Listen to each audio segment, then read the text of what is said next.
श्रीमद् भागवत गीता हिंदुओं का पवित्र ग्रंथ है। इसमें जीवन का पूरा सार बताया गया है। गीता में भगवान कृष्ण के उन उपदेशों का वर्णन है जो उन्होंने महाभारत युद्ध के दौरान अर्जुन को दिए थे। गीता में दिए उपदेश आज भी उतने ही प्रासंगिक हैं और मनुष्य को जीवन जीने की सही राह दिखाते हैं। इसमें ग्रंथ भगवान श्री कृष्ण द्वारा अर्जुन को दिए गए उपदेशों की पूरी श्रृंखला है। इसमें जीवन के अर्थ को विस्तार पूर्वक बहुत खूबसूरत तरीके से समझाया गया है। गीता का अनुसरण करने वाला व्यक्ति जीवन में कभी असफल नहीं होता है। गीता में श्री कृष्ण ने बुद्धिमान व्यक्ति की पहचान बताई है। गीता के उपदेश गीता में श्री कृष्ण ने बुद्धिमान व्यक्ति की पहचान बताई है। इसके अनुसार सबसे समझदार और स्थिर बुद्धि वाला व्यक्ति वही है जो सफलता मिलने पर अहंकार में नहीं आता और विफलता मिलने पर गम में नहीं डूब जाता। गीता में श्री कृष्ण कहते हैं कि समय कभी एक जैसा नहीं रहेगा। जो दूसरों को बेबस रुलाते हैं उन्हें भी रोना पड़ता है। जो दूसरों को दुख देते हैं आगे चलकर उन्हें भी दुख भोगना पड़ता है। श्री कृष्ण कहते हैं कि केवल डरपोक और कमजोर ही चीजों को भाग्य पर छोड़ते हैं, लेकिन जो मजबूत और खुद पर भरोसा करने वाले होते हैं वे कभी भी नियति या भाग्य पर निर्भर नहीं करते। गीता के अनुसार सिर्फ दिखावे के लिए अच्छा मत बनो, वो परमात्मा आपको बाहर से नहीं बल्कि भीतर से भी जानता है। इसलिए कोई भी बदलाव पूरी तरह से स्वयं के लिए होना चाहिए। श्री कृष्ण कहते हैं किसी के साथ चलने से ना तो कोई खुशी मिलती है और ना ही लक्ष्य। इसलिए मनुष्य को सदैव अपने कर्मों पर विश्वास करते हुए अकेले चलते रहना चाहिए। श्री कृष्ण कहते हैं कि केवल डरपोक और कमजोर ही चीजों को भाग्य पर छोड़ते हैं, लेकिन जो मजबूत और खुद पर भरोसा करने वाले होते हैं वे कभी भी नियति या भाग्य पर निर्भर नहीं करते।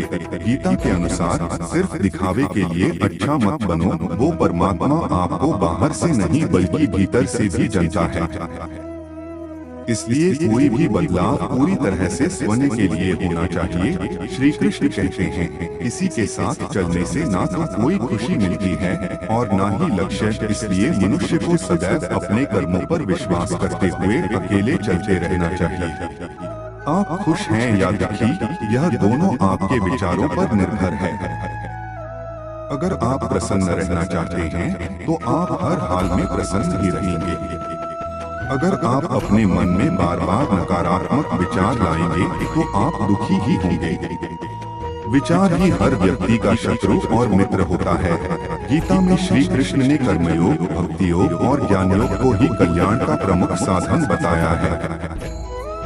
कर्म के प्रवाह से संबंध का टूट जाना ही जीवन का लक्ष्य है और यह लक्ष्य उपर्युक्त तीनों मार्गों से प्राप्त हो सकता है। उससे मत डरो जो वास्तविक नहीं है, ना कभी था ना कभी होगा। जो वास्तविक है वो हमेशा था और उसे कभी नष्ट नहीं किया जा सकता। जन्म लेने वाले के लिए मृत्यु उतनी ही निश्चित है जितना कि मृत होने वाले के लिए जन्म लेना। इसलिए जो अपरिहार्य है उस पर शोक मत करो। सभी अच्छे काम छोड़कर बस भगवान में पूर्ण रूप से समर्पित हो जाओ। मैं तुम्हें सभी पापों से मुक्त कर दूंगा। शोक मत करो। मैं सभी प्राणियों को समान रूप से देखता हूँ, ना कोई मुझे कम प्रिय है ना अधिक। लेकिन जो मेरी प्रेम पूर्वक आराधना करते हैं वो मेरे भीतर रहते हैं और मैं उनके जीवन में आता हूँ। मेरी कृपा से कोई सभी कर्तव्यों का निर्वाह करते हुए भी बस मेरी शरण में आकर अनंत अविनाशी निवास को प्राप्त करता है।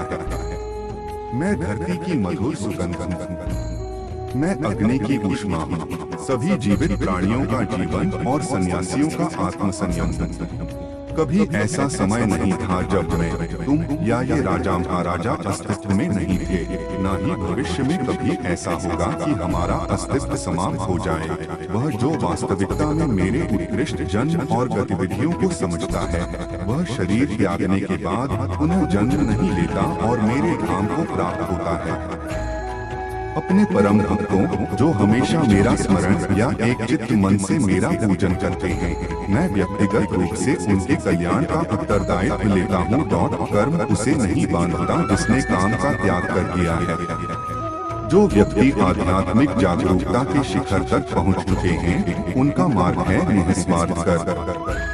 जो भगवान के साथ संयोजित हो चुके हैं, उनका मार्ग है स्थिरता और शांति। यद्यपि मैं इस तंत्र का रचयिता हूँ, लेकिन सभी को यह ज्ञात होना चाहिए कि मैं कुछ नहीं करता और मैं अनंत हूँ। वह जो सभी इच्छाएं त्याग देता है और मैं और मेरा की लालसा और भावना से मुक्त हो जाता है, उसे शांति प्राप्त होती है। जो कोई भी जिस किसी भी देवता की पूजा विश्वास के साथ करने की इच्छा रखता है, मैं उसका विश्वास उसी देवता में दृढ़ कर देता हूँ। स्वर्ग प्राप्त करने और वहाँ कई वर्षों तक वास करने के पश्चात एक असफल योगी का पुण्य एक पवित्र और समृद्ध कुटुंब में जन्म होता है। वह जो इस ज्ञान में विश्वास नहीं रखते, मुझे प्राप्त किए बिना जन्म और मृत्यु के चक्र का अनुगम करते हैं।